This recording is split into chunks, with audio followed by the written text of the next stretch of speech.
Ever wake up and instantly feel that stuffed nose, sandpaper throat, and dreadful feeling of feeling like garbage?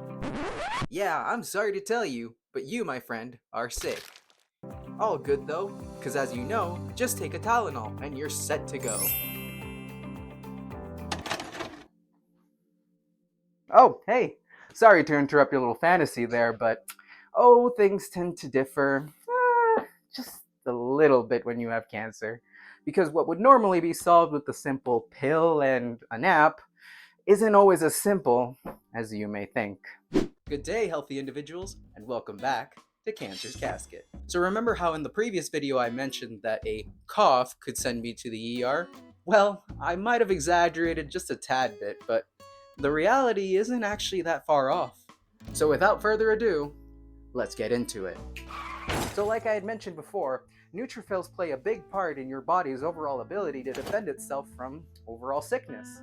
So when they're low, or below 1,000 cells per microliter, and you're considered to be neutropenic, your body becomes increasingly more susceptible to becoming sick. Oh, but if only it stopped there. Because not only does it make it easier to become sick in the first place, but that sickness becomes 10 times worse. The first thing that they tell you once you leave clinic is that if your temperature reaches or goes above 38 degrees Celsius, or 100 degrees Fahrenheit for any Americans out there, you're expected to immediately drop everything you're doing and teleport to your nearest hospital. Okay, there's a little more to it, but that's kind of the general idea. Now, I will say that I may have been a little lenient with the rules, and that I may be avoiding hospitals at all costs. Listen, logically, yes, it's a dumb thought, but you have no idea the lengths I've gone to avoid that fate. I've been so deep down the millennial home remedies rabbit hole that I could probably name all the essential oils by memory. I've tried remedies that feel like recipes that a toddler would make given access to a kitchen. If the point hasn't come across yet, I hate hospitals. But I digress. The one cool part is that as a cancer patient, you can call your doctor and give them a heads up, so that once you get there, you basically get fast-tracked into a room. Basically booking a room at the hospital. It's honestly one of the biggest and funniest flexes I have against anybody in the waiting room. Because literally I can call them 10 minutes earlier, show up to the front desk, and hit them with the, "Hey, so I called like a little bit ago. Also, by the way, I have cancer." And then not even 5 minutes later, they call me in and give me a room. So sucks to be you, little Timmy.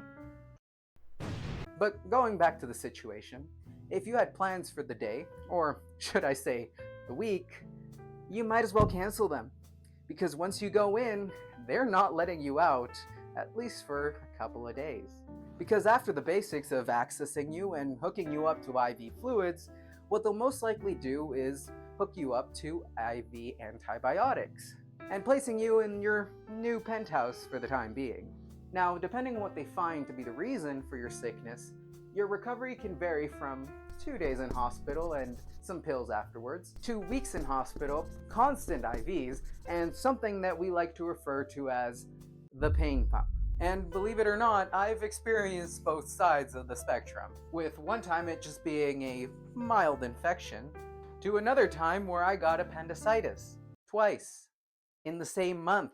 Now, I won't get into specifics of quality of life in hospital because, from experience, maybe posting a 20-minute long video isn't the best idea for the algorithm. But believe me when I say, I have plenty of things to talk about. But what I will say is that there is no denying that after a long stay at the hospital, the first step back home feels like having a drink of water from a river in the Sahara Desert. Hi there, Editor Me here. I just realized as I'm editing the video that I never really put a reason why I can't have the pills. So in quick summary, I can't have any pills because like something like a Tylenol could mask a fever. And given how my immune system is so bad when I'm neutropenic, you know, that could end in a very, very bad place. So they say, no pills, tough it out, thug it out. Good luck. Anyways, yeah, that's about it. Go back to the video now. Bye.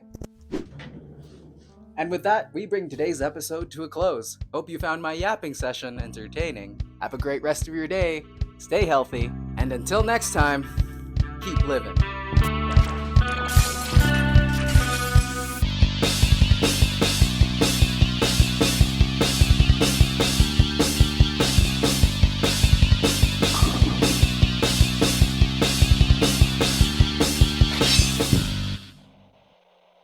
And I don't mean to be that guy, but if you just got back from a long stay at the hospital, take a shower, man.